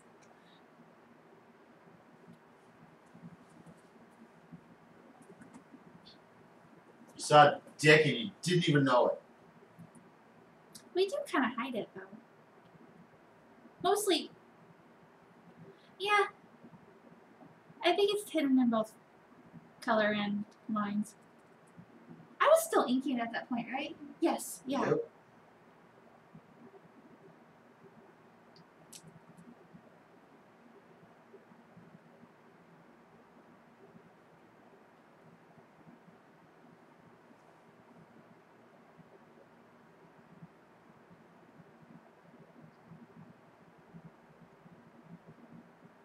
Oh yeah, Matt made a good point. Only use hell if you can justify the world having the concept of hell. Well, fun story about that. The Sylphs say "what in Urge" instead of like "what the hell," because to them it is hell, because they are forced to live in a world that cannot sustain them. So, from the Sylph perspective, and I mean, I hope to go into this more in the comic eventually. If the story doesn't need it, I won't, and I will only hint at it. But like the way the Sylph religion works is that they believe that they came from the moon, which is now destroyed. There is no moon in Rising Sand, and that was like the fact that they lived, above Urge was. That's kind of like their divine birthright, and they believe that they have been forced to live on Urge as kind of a punishment sort of deal. So their whole thing is, their whole religion is based on interpreting what they feel they need to do to get back to space, essentially. So they worship. Oh god, I don't know how much everybody in this chat currently knows about how religion works in Rising Sand. So there's two gods. There's Ibris, who is god of non-existence, and Nayu, who is god of existence. And the various cultures worship one or both of these two gods in different ways. The Sylph worship Ibris, who, to the Urgent population, Urgent being human, is generally considered evil. The Sylph consider her good, and so they believe in her literally. So, like, the nothingness of Ibris to them is like outer space, like literally, like the night sky, literally everything above and beyond Urge itself. So they worship her and are trying to get back to space. They don't give a shit about the abrogation thing. Like, they don't really believe that that's happening, and if it does, they already believe they're backing the right god to avoid that. Where was I going with this? I'm just kind of waxing about Rising Sand lore now. Robin's eating it up, so continue. Rob always eats it up. Oh boy, urges worship Nayu. It's your typical kind of just god of plenty, and they just kind of generically ascribe everything good that goes on to her.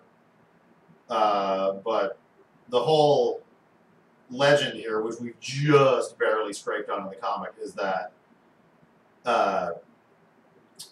things die because of a deal made between Ibris and Nayu. Ibris being Nayu's mother, that everything that like basically existence is kind of a rental, and everything has to return to the void. And so the idea is that if anything ever like interrupts that balance, Ibris will basically be like, all right, fuck it, and just take everything back, and that'll be the end of the world. So that's how the denizens of Urge are dealing with this sun thing that they don't understand. That the sun is coming down. It's like, well, why? Oh, it must be the end of the world prophecy. I'm kind of jumping back and forth here. I should really do a Google Doc. You should. Or I should do a Google Doc that is at all able to be read by anybody who isn't me, because it is absolute chaos. The one that I actually have all this written down in. Then the Thralls. We're gonna get so into Thralls in Act 2, which is basically Thralls are like Skyrim bandits. No, you know what Thralls are? Thralls are the cultists that show up if you get the DLC. Yeah. Yeah. Thralls are those fucking cultists that show up at inopportune times and fuck with your day. We did see Thralls very briefly on page 12. That was one of which was what Ro was beating to a paste. We get a more proper introduction to Thralls in Act 2. They believe in Ibris and the abrogation specifically, and believe that they are chosen to make it happen. So they just kind of are total nihilists who just tear through villages and burn everything to the ground and kill everyone. We're going to get into them a little more. Decadents are Nayu. They believe in hoarding physical wealth because they believe that, more literal existence, more stuff, more shiny is, the way to enlightenment. Which is kind of what Act 1 was about, and Keb losing all his stuff. Obviously, I don't think it's a spoiler to say that Keb's arc is obviously going to be like realizing that was never important, and that the family is more important. Keb probably has the easiest to define arc of everybody because it's just that. It's just like Keb realizing, oh, killing your sister in a fit of rage was a bad idea. I'm sorry. Yeah, spoiler, Keb's not dead. I don't think it's a spoiler to say that one of our very main characters is not dead. I'm just saying. There are people in here that weren't in here last time we said that. Yeah, I know, So but I'm just saying. Keb is going to show up in sketches and shit that people are going to see long before Act 2 comes out. It's going to be impossible to keep the fact that Keb is still alive. Hi, Rage. Thank you for coming. Heads up! I was just doing a lore at anybody who cares to listen. I ramble a lot. I'm sure this will make way more sense when you actually read it in the comic. I kind of ping pong everywhere because various reasons, one of which being all the sugar I've had today. Can I show them Thrall panels? Or is that? Yeah, if you want to. Yeah, go for it. Yeah, you guys want to see some Act 2? Let's Don't see. answer that. I know it's yes. It's not really a spoiler, but we do see some like Thrall X Templar action. Let's see. Is 87 the good one? 87's the one where. Oh right, yeah.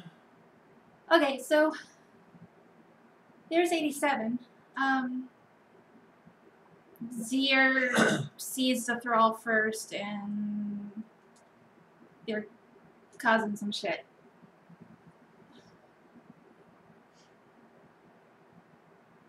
Yeah, this is good. This is the kind of pencils we have to work with. I have to ink this. Great. Crowd scenes are my jam. I am good at them. She's really good at pencils. And I haven't been able to do it in like 3 years because. Can you zoom in on that last one a little bit? Zoom in. Like, the level of detail she gets into is just so goddamn fractal. It's really great.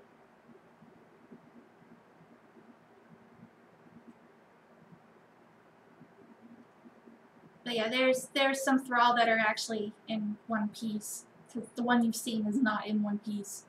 Yeah, and you only see the other ones kind of in the background. I do admit that the introduction to thralls in Rising Sand in Act 1 was not handled, I think, the way it should have been. Like, in hindsight, like, there's a couple of moments where I think, like, concepts could have been introduced in a better way, and I think the thrall sylph thing could have been a little better. Though I think this kind of helps. This introduction to Act 2 probably helps a lot. Yeah. Is there anything else on the next 2 pages that I shouldn't see? I can't think of anything.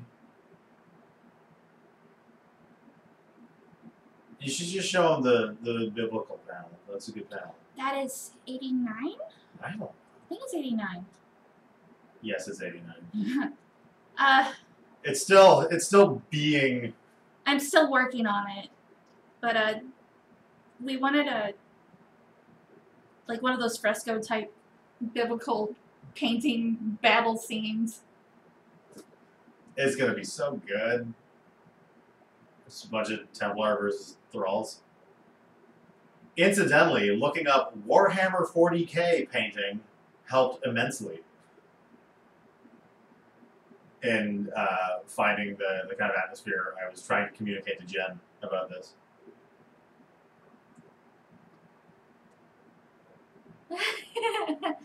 Yeah, I have to write myself notes on pages so I don't forget certain things, and I especially the skull. Now that I'm back to work on pages, that's one of the things that I keep forgetting to put in.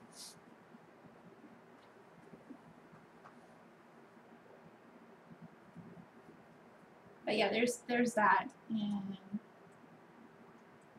there's battle babies. Yeah, the joke is that they're just watching from down the street. I really like this panel, like a lot. This is supposed to be one of the first times they ever put on the suits, so they're not just jumping in.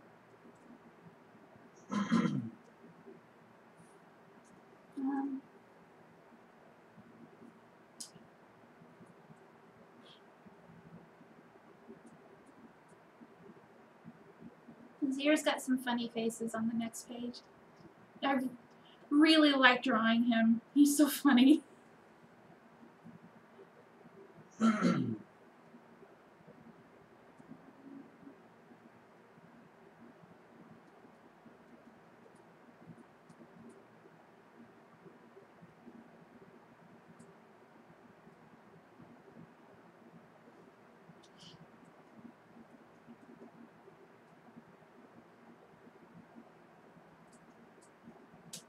And there's Doll being where she shouldn't be.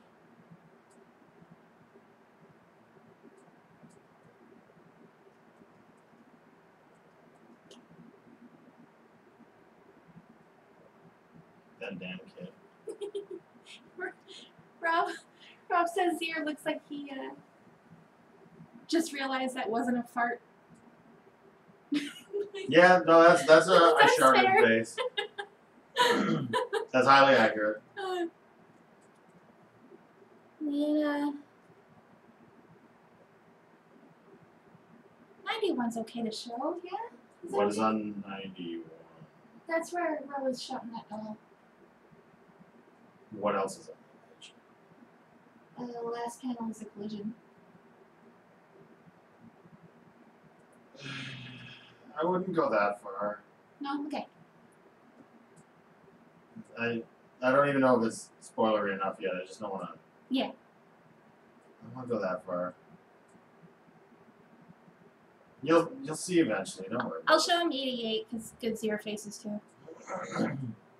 What's 88? Where the older kids run away.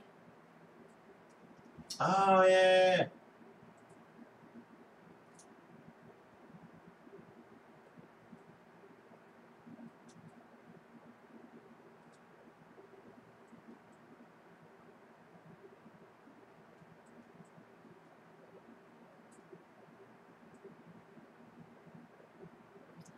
Little doll is so cute. I love drawing her.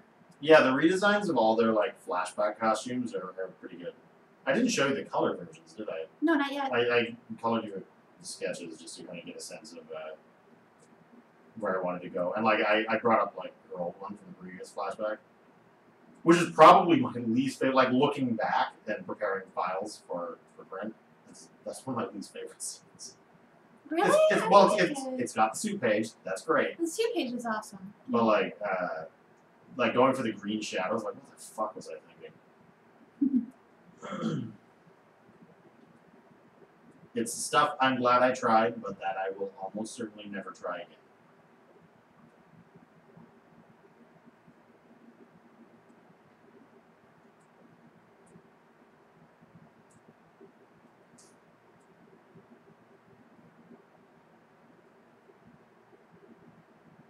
I like this page. It's a good page. They're all good pages when you draw them, baby. I struggle with Hell a little bit. I don't know her as well as the other characters just yet, so I'm still getting a feel for like her facial quirks. But I think she's coming along. I love her swoopy bangs.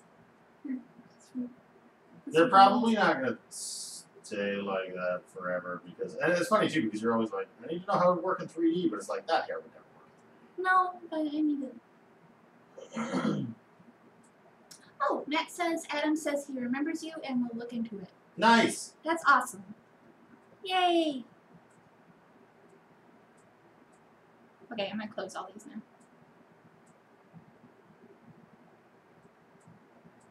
Holy crap, this page.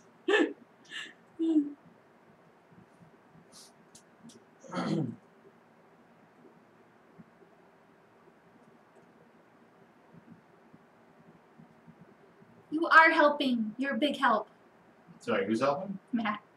He's helping to make our boots go faster. Okay, I've been at this for over 2 hours now.